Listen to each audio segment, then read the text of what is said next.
Welcome to Unlearn the Crap TV with your host, Kathy Baldwin. Unlearn the Crap TV is more than just a show. It's a movement towards breaking free from the disempowering structures designed to benefit the few at the expense of the many. It's about education, healing, and unlearning the detrimental beliefs that have been ingrained in society for generations. So now, please welcome the host of Unlearn the Crap TV, Kathy Baldwin. Welcome to another episode of Unlearn the Crap and Level Up Your Soul is Calling. I'm Kathy Baldwin, your host, and I am beyond excited about today's show. I know I say that a lot, but this is different. I've told you that I have been studying under over 100 mentors and coaches. I've told you that I have gone through a 40-year journey of unlearning my crap, and that I have studied so much from human design and psychology, neurology, biology, quantum physics. But the woman that I have here today, Grace Cirocco, is not only one of my dearest mentors, who has guided me in the depths. And I'm going to do my best not to get emotional through this introduction.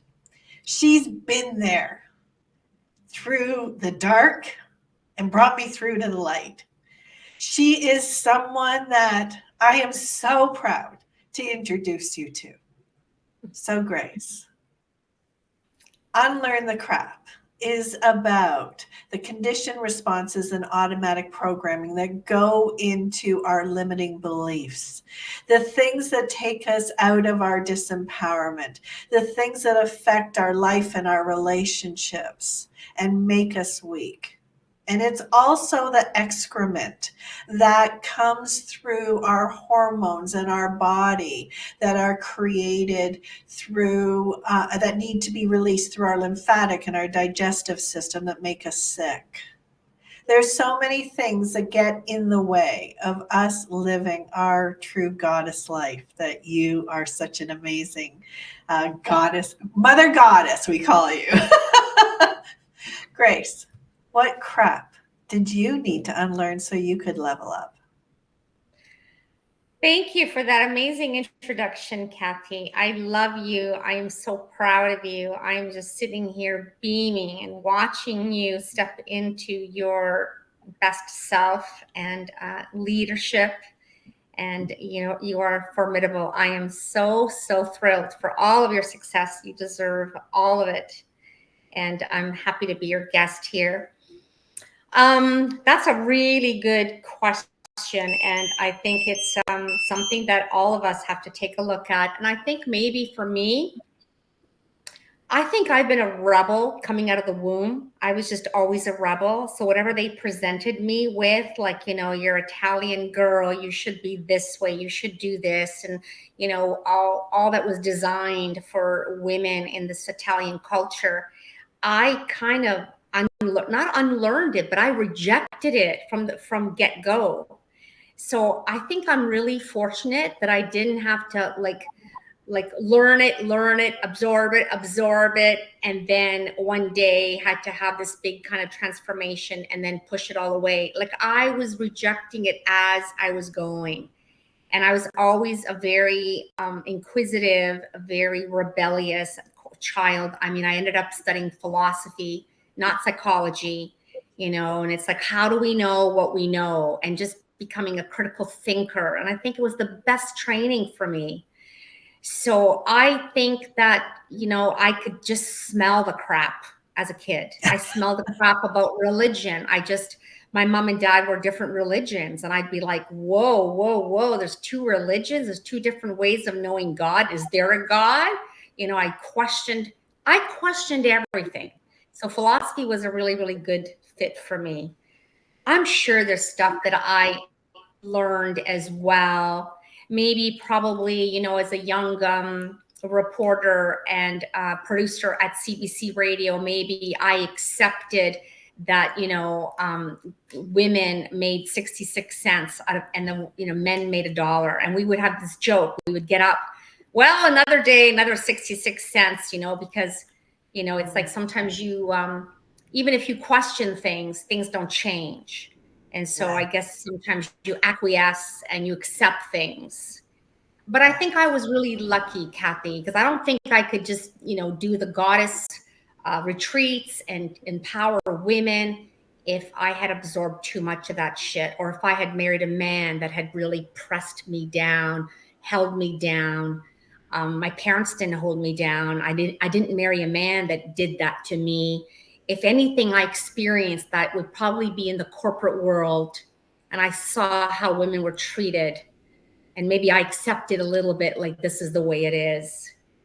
But I've always been fighting, and I call myself the salmon. I always have been going up fucking stream. It's always harder, but I just don't know any other way. I've always been going upstream. So I don't think I have learned a lot of crap, to be frank.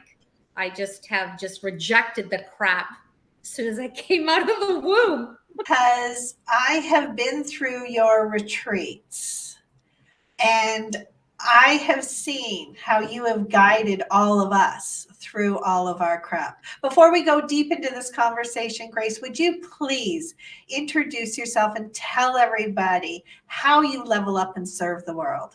Well, that's a really good thing. It's serve the world. I mean, that's what I feel. Sometimes I just think I wish I were a little bit younger, 20 years younger, because I want to keep helping people. And I just want to keep doing these retreats, these transformational retreats. So right now, what I do is I'm a coach, I'm a counselor. I do one-on-one with people, and then I do couples.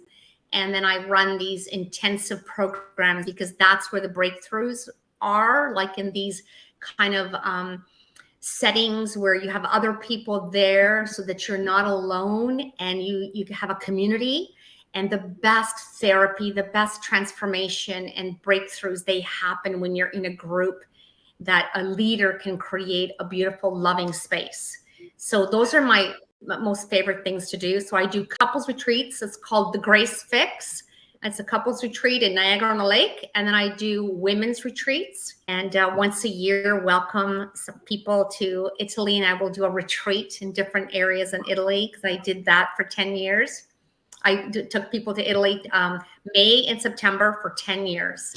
And people would, on the last day, we'd have a farewell dinner in some glorious place overlooking the Mediterranean. And they would come by and they would give me the 100 euros, and they'd go, wherever you're going next, Grace, mark us down. So I could never get new people, because the people that would come, they'd want to come over. I specialize in emotional intelligence. I wrote a book called Take the Step, The Bridge Will Be There, Inspiration and Guidance for Moving Your Life Forward. It's kind of like this kind of, it's a journey of basically how to be better, how to face fear, how to love, how to grow, how to connect with spirit. Yeah. And then I've got another book called The Grace Fix, Emotional Intelligence for Couples. And that's going to be coming out later this summer. There's something I want to have you share before we get too deep. And that is, this is a lesson that you taught me that has come through so many aspects of my life. And it was during one of your women's retreats. I think it was the women's retreat.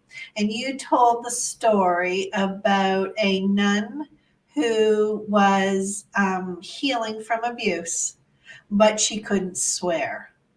And yes, would you tell that story right now? Because I want everyone to understand that part of the crap we've been taught is that this stuff that some words are not good and some words are good. And we're not sitting here worrying about our language. We're more concerned about the message that's being brought through. And so I really want to start right there with that story. Would you mind sharing it?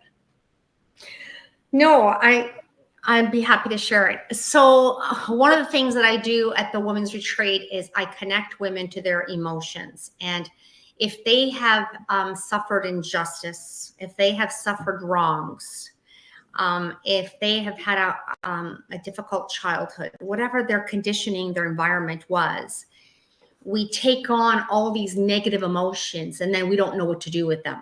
So I guess the reason why I'm different as a healer is that had I been traditionally trained, I probably would be giving people a prescription, doing cognitive behavioral therapy, and that's it. But early on, I realized that like the secret sauce was in the emotions. So I've been an emotional healer before the science caught up with us to tell us that it's emotions that have to be healed in order to overcome depression and anxiety. It's emotions that have to be healed if you want to save your marriage. Like, it's got to be emotions-based therapy. So science has taught us that now. But when I was doing it, I was just doing it because it works. So this young man met me and said that his mom, who used to be a nun, he couldn't go visit her anymore because she was just very caustic and very angry.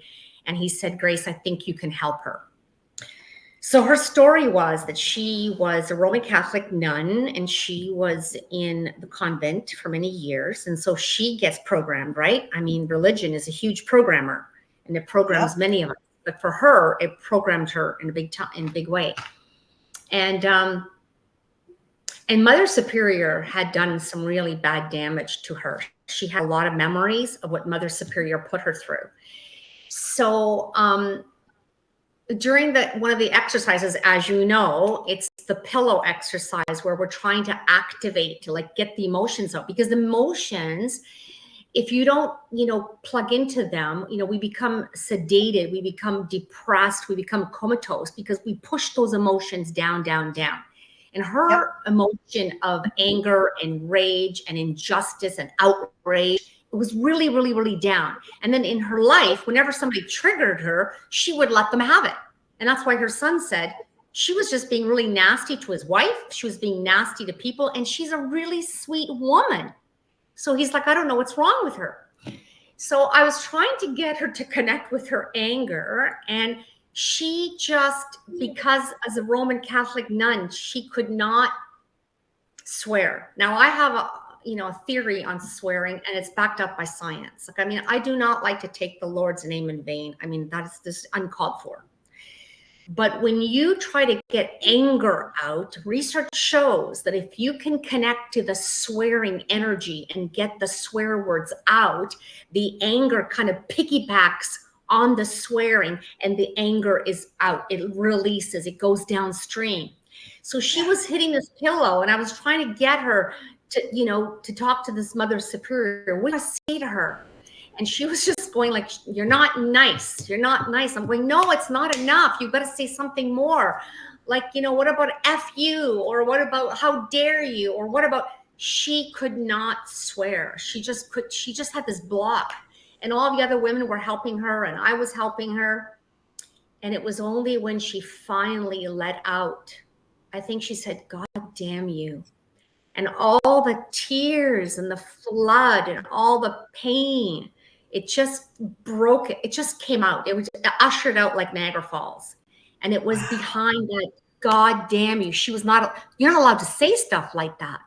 So the conditioning was so deep that it was preventing her from healing the dark emotions that needed to flow out of her body. And so that was a big success when she finally, another woman I'm thinking of right now, very similar. She was sexually abused and her abuser would come and get on top of her at night. And she was a little girl and she couldn't get this guy off of her in her dreams and her sleep.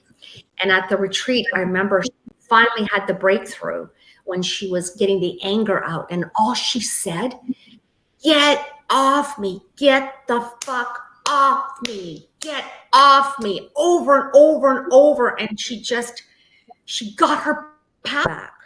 When women are silenced, when you're silenced, and then you say what you were supposed to say then, but you didn't say it because you were scared, you were muted, you're small, you're powerless. And so those words, that energy is stuck in our body as women. And empowerment literally means to free the voice. Yeah. So when you free the voice, then you free the energy, and then nothing stops you, just like I know, I love it. I talk to people all the time, especially when I'm working with clients, and I use your words that swearing is in the emotional part of our brain. It's not in the emotional linguistic. Yeah, it's not just a word. It's energy. Power. Yeah, it's energy, it's power, and so when we can move that and when we can use it, not use it just as an adjective. No, and you don't want to have a potty mouth. You don't want to have a potty mouth, and you don't want to say it all the time. But Helen Mirren, Hollywood actress from England, who is a very dignified, beautiful woman. Recently, she was asked, "Do you have any regrets?" I think she's 80 years old.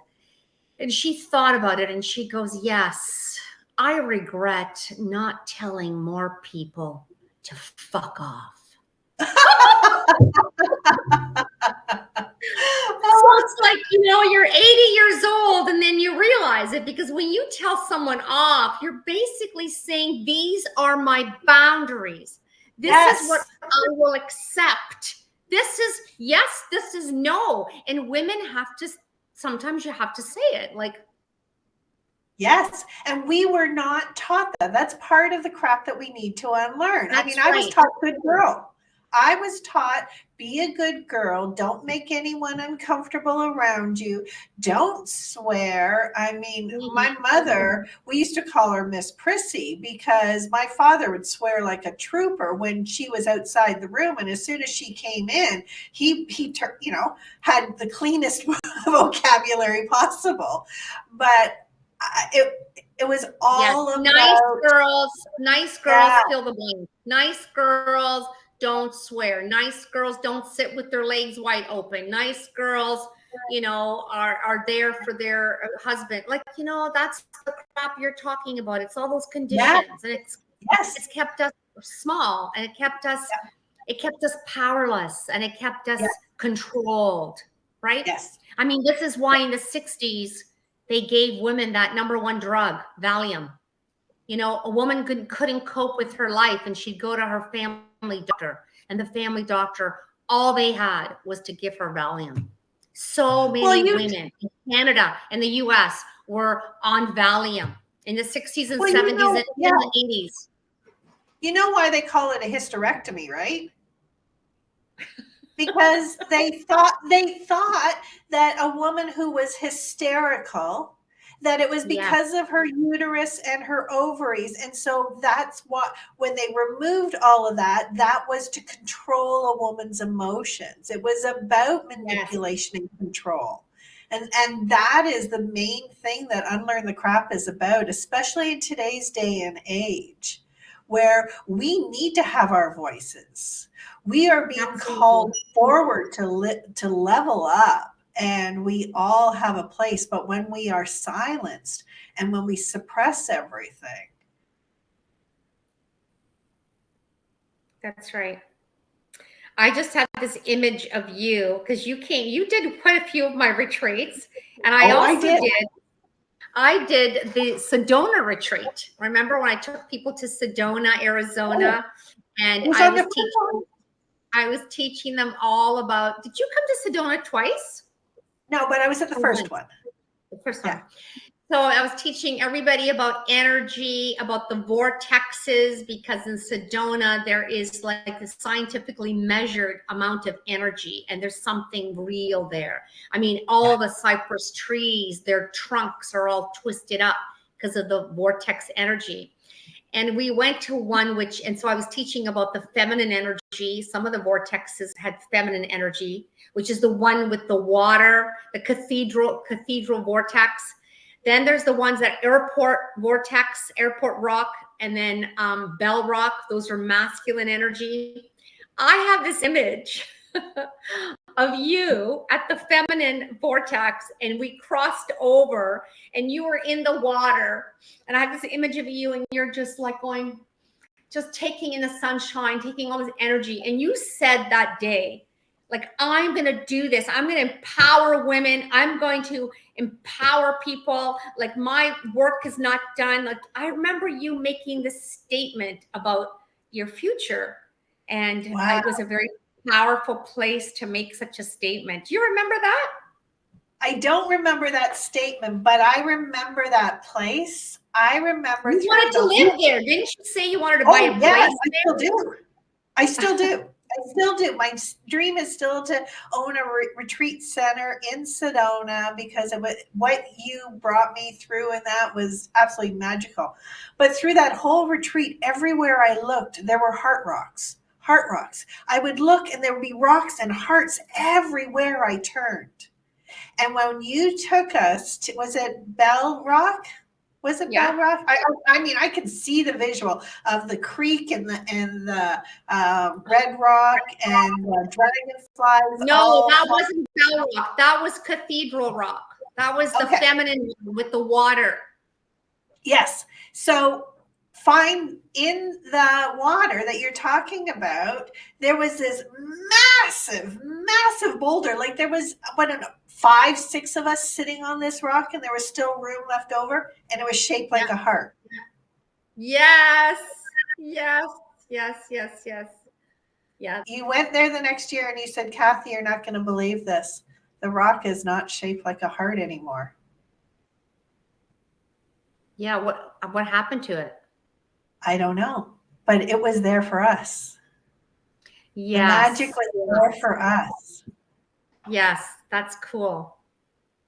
I'm sorry, Kathy, I don't remember about that rock specifically. You know how different memories, like you don't remember you being in the water splashing and saying what you were saying. You're like, I want to have a retreat center. I want to be here. I want to empower women. I want to empower the world. Like I remember you doing that, and you don't remember, but I don't remember that it was a heart-shaped rock. See, and you remember that. So it's amazing what our emotional brain will take a snapshot of, like what's significant.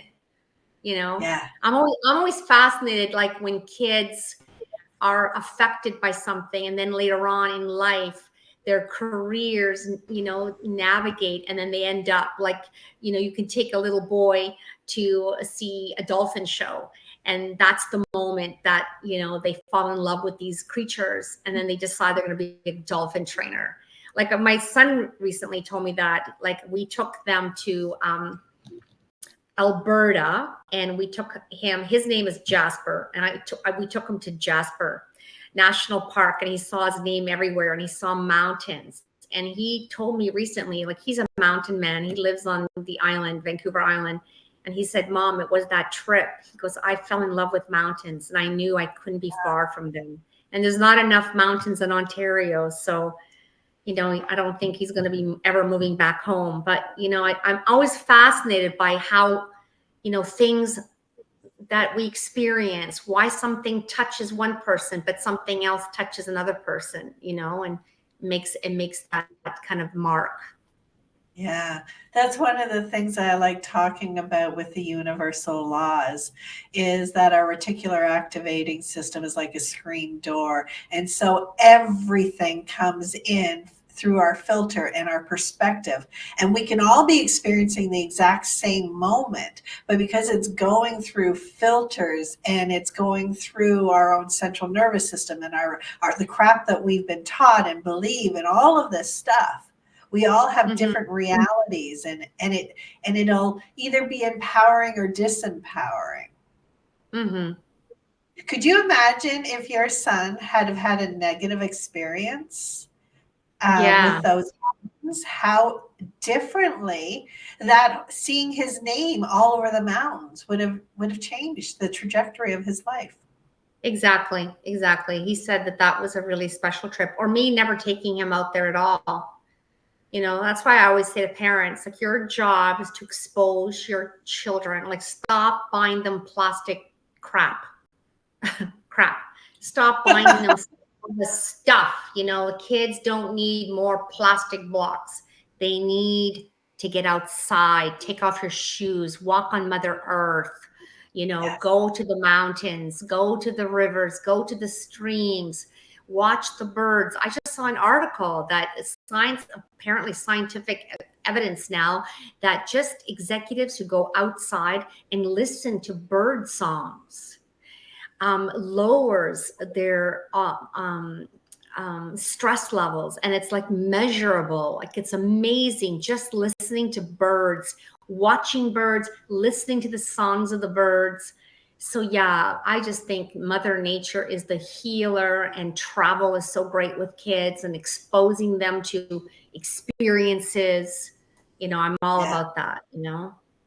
Absolutely. And that was another thing that I got from you at that Sedona retreat, is really understanding the physical electromagnetic principles of our earth and the energetics of our environment, and how grounding and touching, the ground in the mountains or the night sky at the Sedona airport, and taking pictures of those orbs and seeing the energy around, like we were touching it and feeling it and living it and experiencing it. And that changed who I am, and it became part of how I teach and how I guide and how I think. That was a You're really so major special. moment. You're so special. You're so humble. You're just, you give gratitude, you give appreciation. You're just, you're really a bright star that way, Kathy. A very humble heart, and that makes you a really good leader. And because, it's like you just, there's this saying that says, from Isaac Newton, who says, I am great because I have stood on the shoulder of giants. And he always acknowledged the people before him. And, you do me so much honor and gratitude, the way you speak about me and speak about other people. So I want to tell you, do you remember the story when we were there that night? We were taking pictures because Sedona is very well documented that there's a lot of UFO sightings, and they have files that are, like top secret files, because there's been sightings of UFOs. And I was telling, it was all women. Your group was all women, right? There was no gentleman there, correct? Yeah. It was all us. Yeah. Do you remember Principessa? We were looking, and suddenly we started seeing these orbs, and someone said, "Oh my God, that looks like a UFO." And then Principessa says, "Oh, I've got kids. I can't be taken. I don't want to see this. Can't be." And then somebody else opened up her mouth. I forget who it was. And she goes, "Don't worry, Blondie. They're looking for intelligent life." Remember that? Yes. So funny. And then we all ran into our cars, and we're getting out of there so fast because we didn't want to be kind of like slurped up by the aliens that were coming to get us at this very high peak of Airport Rock in Sedona. Oh my God, that was hilarious. So after that, your retreat in Sedona, I invited couples that would heal at my retreats. Yeah. And they wanted to do couples retreat 2.0, which was connect spiritually, connect energetically, because I get them to do these exercises, but you're outside and you're on these orange rocks. And so then I opened it up to men and women after that. And I think I did 5 in total. And then my parents started getting really sick, and I just thought, I can't be out of the country for that long professionally and, committing to people. And then suddenly I'm called away and I've got to run home because something's happened to my parents. So that's why I kind of stopped those. But I would love to take people there again. It was so much fun. And it was so educational to learn about energy. It was amazing. I remember when we were up at the airport, and I really regret the fact that every time I changed computers, I would somehow lose some of my pictures, because I took my camera and I was taking pictures and there was nothing but black. And then all of a sudden, there were orbs everywhere. They were so thick. It was so thick. I think I gave you one of those pictures, and if you still have it, I would absolutely love it. I will look for it. In the same spot, I'm taking pictures, and it's nothing, poof. And it was like they all showed up and said, "Okay, you want to see us? Here we are." I know. It's really magical. I find that digital cameras capture the orbs best with the flash. But like nowadays, everybody kind of like uses their phone, and the phone doesn't grab, it just doesn't capture the orbs the way that a digital flash camera does. I had tons of photos of orbs at my women's retreats, because I would, and even the men's retreats, I would say, okay, whoever has passed on the other side, this is a very difficult part of the retreat. This is going to be very difficult. It's going to be, you might have to feel pain about this. So I want you to usher in all your guides and, and all your spirit angels that love you, and just ask them to join us. So they would do that. And then I would go around with my special camera, and it was full. And then some of the orbs were different colors. Sometimes they were blue, green, like white, small, medium, large. It was amazing. But in the last couple of retreats that I taught, I used my cell phone. No, I'm sure they're still there, but it's hard to capture them. Yeah, that's interesting how different technologies will capture that, because I know that moment was one of those moments that shifted me, because that's how I learned to call in my divine team. That was how I learned to call in my ancestors, my parents, my angels, my guardians, my higher self. It was through those experiential experiences of really feeling and hearing and experiencing. Yeah, and It's I think the magical. world is more, I think the world is more open to that these days. I've had all kinds of conversations with people who are the real corporate suit types, and you'd be surprised, they will share with you their beliefs, that they believe in angels, that they believe in guides, they believe in spirits. And so, yeah, orbs. The longest time I was so skeptical. I thought they were dust particles. I was like, what is this? Like, why do they show up when you take pictures? And I looked into it and studied it, and I was convinced that they were spirits. And so, yeah. And even sometimes people have pictures of weddings, and you can see, like, if they're posting on Facebook, you'll see balls of light. And Yeah. just normal photos. I encourage people to go through their normal photos and see if there's any balls of light in the photo, because our brain just kind of filters them out. We think that they're just specks of dust, but they're not. They're some spirit that wanted to be in the picture, wanted to be with us. Yeah. And one of the things that I recently learned, because I've always been interested in quantum physics, but also astrology and the science of astronomy. There's the word. There's the word. Astronomy. Yeah. Yes. And so I was reading this article about the black holes. And they said that science didn't know what black holes were. They thought they were nothingness. But the new theory that has coming out is that they are dormant potential. Mm. And so all of this just needed consciousness to come into creation. And so when I think about our thought, before we think a thought, there's something there. Consciousness comes into it. It ignites it with our consciousness and turns that dormancy into a spark of creation. And so if everything is energy and it cannot be created or destroyed, then those orbs have just transmuted that energy. They can't go away. They can't go away. Yeah, I love that. I love these mysterious, magical things in the universe, because we need magic, and we need some mystery these days, Yeah.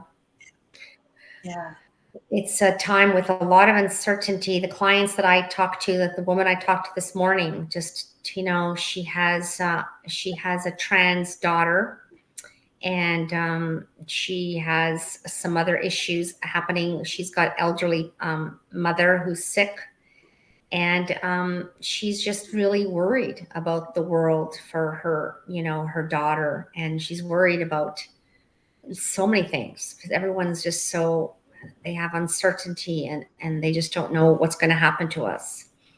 And it's really hard to kind of like, try to bolster your faith and your belief system when you're faced with all of this negativity and the news and tariffs and, nastiness and ugliness. It's really hard to think, good of yourself. I always tell people that gratitude, has saved me so many times. And gratitude, you cannot be depressed and grateful at the same time. You cannot be anxious and grateful at the same time. And I think our world right now needs the gratitude for those magical orbs, for the mystery in the universe, for the beauty in the universe, for the fact that we still want to help one another, and energy, So I don't lose confidence too often. I don't get dark. I don't get depressed,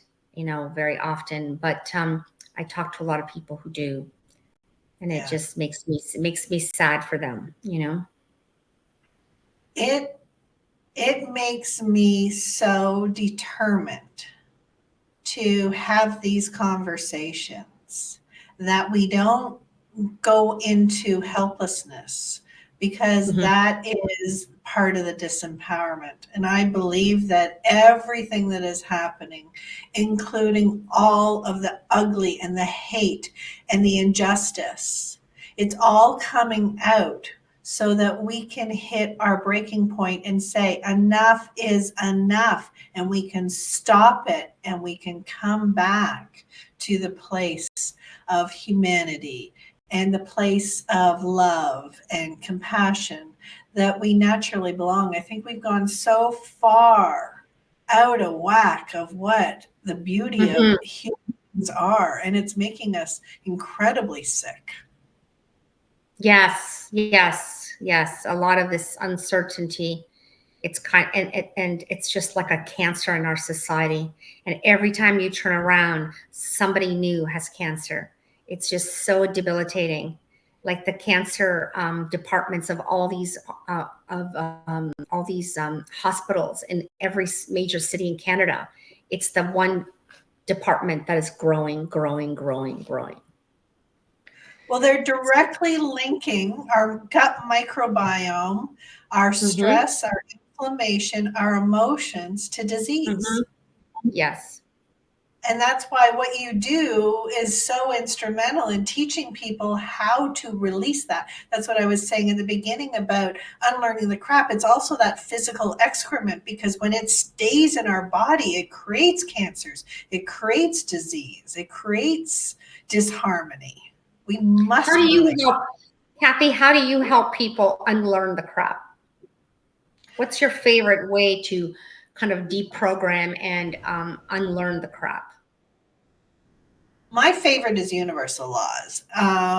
Although I do talk about all of the physical being cause and effect, but I believe that there's a few universal laws that are of empowerment, and that is the law of polarity. That if we don't like what we have, what we want is on the direct opposite. So turn around, face it, redefine it. The law of relativity, that's our perspective. If everything is true based on our relative perspective and how the crap that we processed and the reticular activating system that we filtered it through, then we can choose our perspective.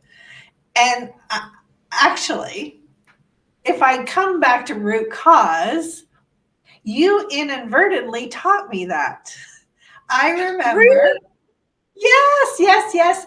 We were sent out into the woods to write a letter to a significant person. And then we had to write a letter back to ourselves from them. Yes. And so I had this story about what I believe something had happened between my mother and I. And when I wrote the response back to myself, and I realized that I could shift my own perspective and create a new story and create a new meaning, and it no longer hurt. I know. Isn't that amazing? I love that. See how that's why I was so excited to have you here. Because I recommend that to anybody. If there's somebody that you have, even you can even do it with different parts of yourself.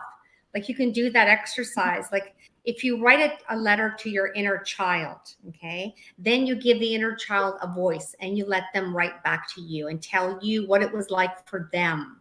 Because when you give your inner child or different ages, like your different inner children, we have different inner children at different ages, you give them all a voice depending on what the events were. Was it like a divorce for their mom, for her mom and dad? Was it somebody bullying her at school? Was it her big brother getting all the attention? Like whatever was going on at different ages, we have a different voice, a different story, a different narrative. And if you let her or let him, write it out. And these are still exercises that I do with my clients when I do one-on-one. I give them homework and I say, okay, I want you to write your father a letter, and then you're going to follow this template. Get all these emotions out. When you do that, you're going to read it to me. Then I do the tapping. I do the EFT. So we tap, we do the EMDR with the eyeballs in neuro-linguistic programming. Then part 2 is, okay, now this person that you have told everything to, all your feelings, I want them to write to you. And they're like, what? People don't get it at first. But I go, no, I want you to put on their head, I want you to write them the letter that you would love to hear. Not the letter that they might write, but the letter that you need them to write. The words that you need to hear to close the wound. That's when the biggest transformation, the biggest breakthroughs, all the ahas, all the clickety clack. So I can't believe you remember that exercise. You really liked it, huh? I'm telling you, you were instrumental in creating who I am today. There is a picture right over there. Oh, those butterfly kisses. There's a picture sitting right over there of me at 1 year old. I have that picture out to remind me that the things that I believed, because I was a product of a teenage pregnancy and I carried this belief that I was unwanted, right? Right, that I was a beautiful, innocent child who had a purpose. And so when I look at that picture, I can't feel those feelings of not belonging or any of that other. You taught me so much and set me on trajectories of greater learnings that all connected so much of it too. And that's why when you were telling me that at the beginning that you didn't have crap to learn, that you came out of the womb rejecting all of this, I think that was so that you could be the goddess that guided us. Yeah, maybe that's why. It's like I just rejected it. I was a rebel. I was always a rebel. I was a rebel at school, a rebel in my family. Nobody knew what to do with me. I was this wild child. And my parents just never got in my way. Like they just were, I don't know, they got a lot of flack from a lot of Italian parents, like going, oh my God, what is your daughter doing now? Where's she going now? You guys are irresponsible parents. And my poor parents, like they didn't have a choice. It's like, I'm doing this. I was a bulldozer. You were a force of nature. Yeah. That's probably a nicer way of saying it. Yeah, not a bulldozer, but they just never got in my way, but I had to hear it from a lot of people. I had to always hear it. Like, who do you think you are? What are you doing? You're just a girl. You're just a girl. I heard all this shit all the time. You're just a girl. It's like, yeah. That's why I love when I see the girls today growing up, this generation, and like they don't have any of that conditioning. They're just movers and shakers, and they're studying, and they're engineers, and they're into politics and they open up their mouth and they're not afraid. And I think that's because they get to stand on the shoulders of giants like you and me, right? We kind of paved the way, and for that kind of our generation. And now these younger girls are just killing it. And I'm so proud. They're killing it creatively, musically, in the boardroom. Look, it's amazing. Yeah. Let me Like ask you this question. I went to Queen's University and I get my Queen's alumni like magazine once a month. And on the cover, there's always some amazing young woman who's a scientist and who's discovered this or that, or who's doing all these amazing things. And I always feel like a sense of pride that women are coming into their own. I mean, men also, I mean, there's a dumbing down of men that's happened. And I think that men are also doing amazing things. Don't get me wrong. I'm not like sexist that way, but but it's lovely to see young women stepping into it, because a lot of the crap young women had to learn. I think men put the pressure on themselves. Like, you are the breadwinner. You're the leader of the family. You're this, you're that. I think men got that crap, but women got the, you're not enough. You're never going to be enough. You can't step into the spotlight. So absolutely. That segues perfectly to the question I wanted to ask you, which is, you help not just women but men, and we have this happening in our world where the old oligarchs are trying to hold on to the system of power and control, that old patriarchy, that they've got the money, they've got the everything. But women are stepping up into their empowerment. But I see men getting lost. Mm-hmm. And with you working with couples, and you used to work with men and help them, what are you seeing is happening within? Because for a woman to be fully empowered and be in a relationship, she needs the balance of a empowered male. Yeah. Or masculine. Well, you may have heard the term toxic masculinity. I think there's a lot of men that they just don't know where they fit in, because nobody wants a wuss. Like, one side of the spectrum is that you're just a wimp and you're a wuss and no one's going to love you, respect you. And then when they take their power, sometimes they go too extreme and they become this toxic, male who is, just takes what he wants, and who's aggressive and arrogant and all those things that we don't really want. But I think men are they're having a hard time trying to find what's the middle ground. And what the middle ground is, I think this is where women come in, because, we love our men, we love our sons, we love our brothers. And I think that, when we kind of tell them yes, and, we show them positive acknowledgement, gratitude, we say that, we really appreciate you. I think we get to teach men where they can be, which is somewhere in the middle, which is, you can pick up a baby and be soft, and you can cry at a movie if you need to, and you can do inner child work, with grace, and, and communicate with your inner child. But then you also can be powerful and speak up. And if you don't feel like, you're recognized at work, you have a meeting with your boss and you speak up, and don't be afraid, don't shrink back. So I think men have a unique opportunity now, that they can be feminine and vulnerable, and they can be soft, and that women will, clap and applaud. But there are some segments of the population where women still want that really kind of toxic male. They want that really strong male that, who's a little bit aggressive in the bedroom, maybe. There are a group of women, I think they're called the real women. There are some women in our world. So I think that a lot of it is that kind of dance men do with women, right? So if they're with a woman that accepts them, the soft part, then that soft part will come out. If they're with a woman that wants them to just be a man, don't be a suck, don't show me any tears, then that's what you've got. So I think it's in the relationship with women where men are really growing. Yeah, because we're mirrors for each other. That's right.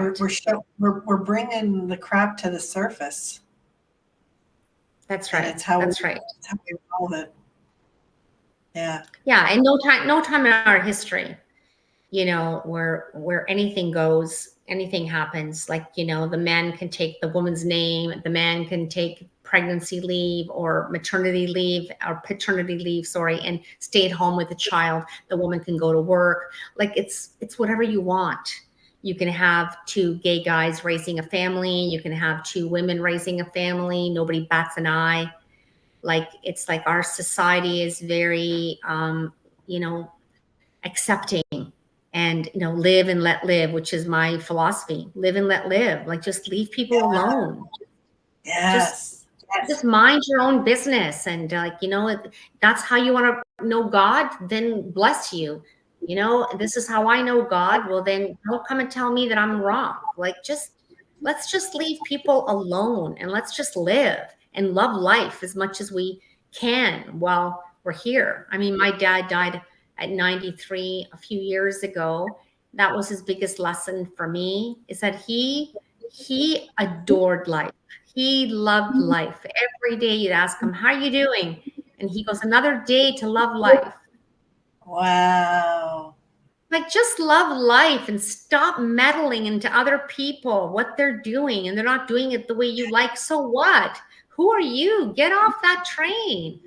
Oh my God. And I ream people out at my couples retreats when I read about the control that they think they have on each other. It's like, marriage is not supposed to be a prison. You're not supposed to think that, you've got all the answers for this person just because you said I do. Like, that's not marriage. That's bondage. Yeah. And that's not living. That's not living. And you can't love life. You're always like, Yeah. Like, and I think that's part of what's happening in our world. I think that's part of what's happening, is that there are those who are trying to control and say, this is how you will live, and this is the words you will say, and this is who you will love, and this is how you will handle your body, and this is, and right. We don't need external forces telling us that. We need to go inward. That's right. That's right. And just figure out. And that's the person we will follow. That's the parent that we will respect. That's the spouse that we will love, is the person who's done their own work. And they faced their demons in the mirror. They've made peace with their past. They've made peace with their demons. They love themselves, not in an ugly way, but in an accepting way. Yeah. Those are the people. It's the consciousness. It's, it's the conscious people, the people who actually are thinking and who are really feeling, the beat of the world right now. Yeah. So, you're a light worker, Kathy. I think we're all on, this team of trying to raise the frequency, trying to raise the vibration. And that's really holy work. It's really, it's high vibrational work. I remember when my kids were small, I would say to them, I was teaching them about energy, and I was talking about high vibration, high frequency, low frequency. So if my son wanted to go see a movie, and I'd say, okay, and especially if there was violence, I'd say, now, is that low frequency or is that high frequency? And he'd go, oh, Mom.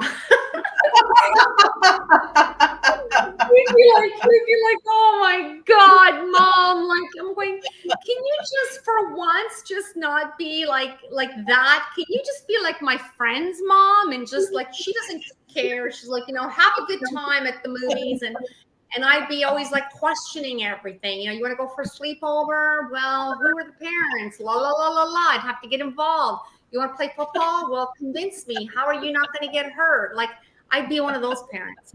And so my kids would always be like, oh my God. Or like, they'd be in the store and I want to eat that. And then I would like pick up the packaging and then we'd look at the ingredients. And then I was looking at the ingredients. They're like, forget it. They're reading the ingredients. Like, we're not going to eat it. We're not going to get it.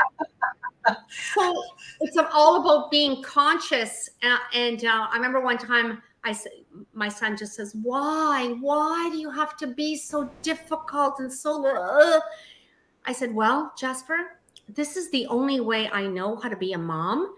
Unfortunately for you, you chose my womb. You chose me.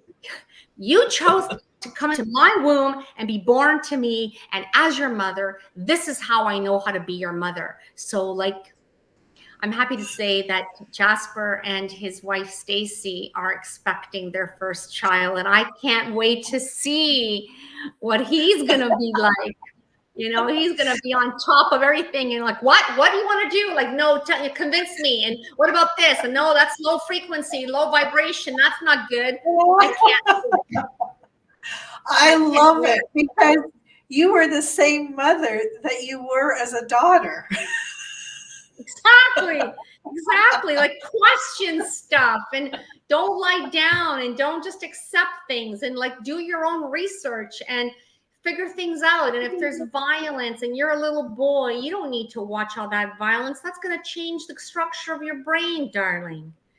And I'm happy that one of the things that he did watch a lot of, and I didn't have any control, was Dexter. And Dexter was a toxic show.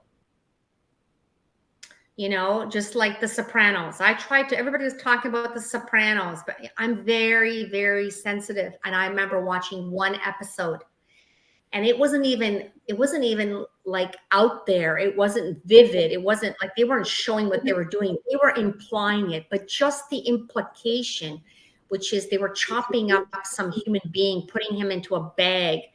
And just watching that one show, like, just unsettled me for so many weeks that I could not understand how this show could be the top show everybody was watching. You know why, Kathy?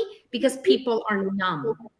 They're just numb, and they just accepted that, yeah, they're part of the mob. That's what they do. Chop people up. Yep, get rid of the evidence. La, la, la, la, la. You don't like somebody, you shoot them off.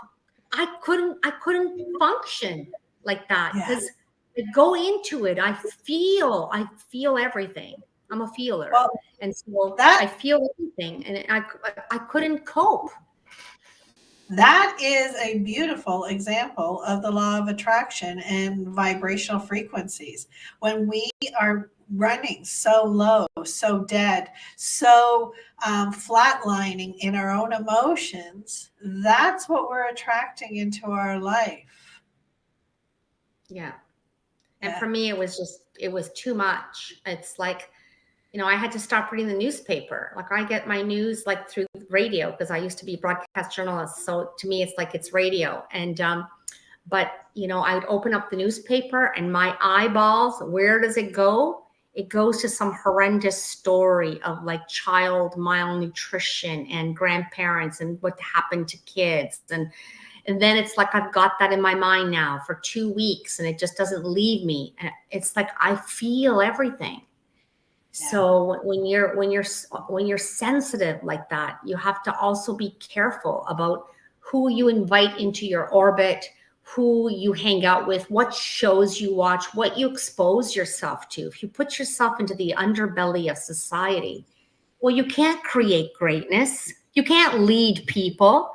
You can't be joyful and spread joy and love. You can't, because you're polluted down. And we know that everything's environment. Environment's the most important thing. So if your environment is messy, it's dark, it's dirty, it's grungy, you got violent shows and you watch bullshit and crap and people in your life, there's no way you're going to go out there and create miracles.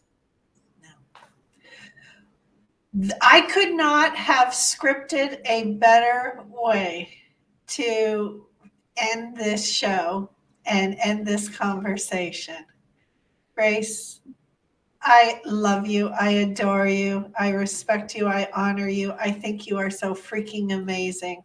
And before you retire, if there is anybody who is in need of transformation and healing, I will always, always send them your way.